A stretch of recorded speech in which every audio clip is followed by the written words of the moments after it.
Welcome back to the second episode of our talk back with Ali Azmat. Last week he talked about endorsements, he talked about his past with Junoon, and we're going to continue on that. Ali, thanks for staying with us for so long. First of all, Sufi rock. Was Sufi rock a put-on caused by the confusions, the cosmic indulgences, and the religious confusions of Salman Ahmad himself? Some of it, yes, but main reason of the whole that Sufi shenanigan, or whatever you want to call it. Shenanigan. Well, yeah. You know, at the end of the day, it was just it's a gimmick, right? And it's a gimmick needed by record labels or anybody who wants to sell something. Will labelize the Sufi rock actually came into being as we toured with Nusrat Fateh Ali Khan, and Salman Ahmad was obviously very easily influenced by a lot of things around him. But the most important fact of the thing was that we were a loss of words. We could write like rock songs, but we couldn't, like, what was the lyrical content? You know, the lyrical content, but what I basically wanted lyrical content to be something. Talash was best example of that. Tapti dhoop tale chhaon ki hai talash, taasub ki dhool thame to mile shanakht. So basically, we were in this time where we want to find our own roots. A, B, we want to have some meanings to our songs, rather than "Hey baby, I hold your hand" and "Kiss me baby, wow wow, yeah yeah, riggedy riggedy bow bow," you know, which is what, you know, your main rock music, which is coming out in the West, was sounding like, you know. We sort of decided that how do we find the lyrical content.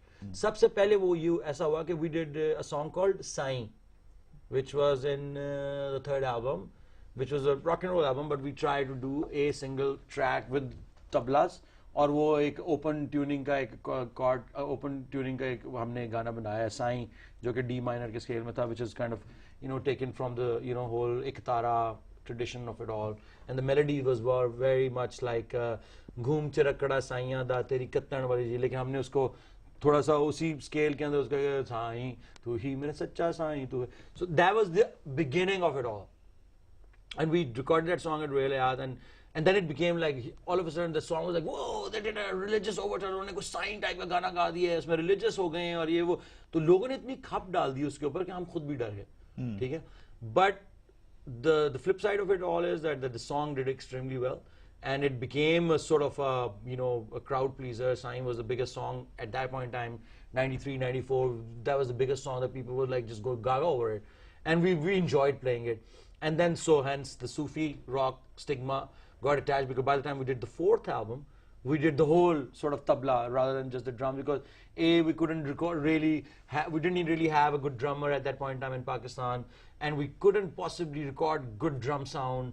We had technical problems upon technical problems. So we said, okay, we can record tablas properly? We say yes. So let's do a whole album which is tabla dholak.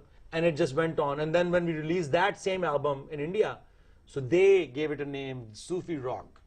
And then it was essential for them Trust the Indians to give it a brand. Yeah, exactly. Okay. Exactly. Now, you just said a minute ago, you said while you were starting this answer, you said that Salman Ahmad was affected by almost everything around him. What does that mean? Well, you know, he was, one day he would come and say, Zeppelin, you know, last night I had he was a bit of a drama queen, which was kind of fun because we enjoyed it all. You know, like, you know, all your friends, one of them will have that kind of qualities. And we were friends. I mean, we ceased to be friends because exact same things that you like about each other. And then you start disliking that. You're like, it's like being husband and wife. I love you, darling. You know, you're so great. I love you. I love you. I love you the way you are, darling. Now change for me. You know, so that's exactly what happens in every long-lasting relationship. So he was like that. You know, he would come up every day. You know, last night I had this dream. I was like, "Acha, kya hua?" So he'll say, "Pura mahal bandega," and then he'll have one little aansu in through his eye also, and we'll be like, that's very, very interesting. So I'm thinking of writing a song. And will you help me? Yeah, I'm with you, bro. So it was more fun, you know, as long as we were a band, we could, you know, approve or disapprove of each other's musings, you know, like, oh, you know, he wants to do that. Yeah, I'll make fun of him. And one day I'll be serious, like, sure, you know, this sounds good. Let's do an acoustic song, you know. And I want to do this, and okay. So it's like I said, we ceased to be a band after Azadi, because the record जो हमने किया. We say, you know, they all became too big for each other, right? Oh, you know, I don't want to listen to him. He doesn't want to listen to me. They don't want to listen to me. I have songs. They don't want include that into the bone of contention. Start from things like that. When a person thinks that I wrote that song and that was the biggest hit, so hence you can't write a song because you haven't written a big hit. So it's like, so, but that means that the creativity or big hit, creativity doesn't mean anything. No, it doesn't mean anything. So, you know, then, so okay, you know, then you start, you know, moving back a little bit, and before you know, you're out of the door. Mentally, physically, emotionally. And, you know, then you cease to be a band. And that's exactly what happened to Junoon. Okay, let's take a short break here. We're with Ali Azmat. You're watching Talk Back Part 2. Stay tuned.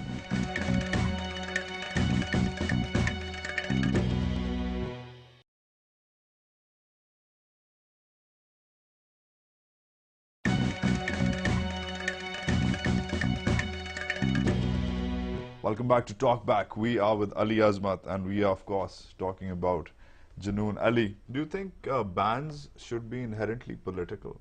In a society as divisive and as divided like ours, you think bands have a responsibility? Well, the thing is, bands might not have, but there's nobody else in Pakistan who does that. But there's not many bands in America who do that also. There's Dixie Chicks or whatever, they did that. And Bruce Springsteen. Bruce Springsteen. I went to a tour where there was Pearl Jam, Jackson Browne, Bruce Springsteen, Dave Matthews Band. DMB does that. Everybody, right? They were all there to support Kerry, which didn't win after all. And so Dixie Chicks said a lot of things about Bush, and in Texas. Took a lot of flack for it. And took a lot of flack, and they were banned from radio stations, they were blah, blah, blah. If you look at it, there's not many people who do that. Rage Against the Machine was one political band, but they were also Mexican, you know, blah, blah, blah, against the globalization. It's all, you know, all this stuff comes out from exposure. More exposure that you have from the whole of world, you know, the kind of exposure that I've had from this world, I realized this, that eventually there is no cause worth fighting for. But then hold that thought, cause worth fighting for, because I remember there was a concert, you guys had it in Karachi, I think it was either at Numaish or Nishtar Park or one of the other places, huge concert. Nishtar Park, right? And word has it that that concert the security was provided by a right-wing political party, a religious party in Karachi. And masjids were giving generators on loan so that Junoon could play. That's not in true. A highly sensitive area, politically sensitive area. Yes, I know that. We played in Nashtar Park, but we did take a electricity line from a madrasa, which was very nice, because we're going to play and we're going to talk about Ehtisab, because there was a... So the Jamaat-e-Islami wasn't backing you up? No, they weren't backing us up, but that particular they hadn't invited you? No, they hadn't. We set up that show ourselves. Junaid Jamshed was there, Najam was there, a lot of other friends were there. We went to play there. The security, we had to do our own security. We were guerrilla warfare. We come from that time where we यार 2-4 guard रख लो अपने साथ, बंदूकों वाले, उन्होंने करना कराना कुछ नहीं होता, अगर कोई मारने आ जाए तो वो गार्ड तो सबसे पहले भाग जाएंगे. But yes, we went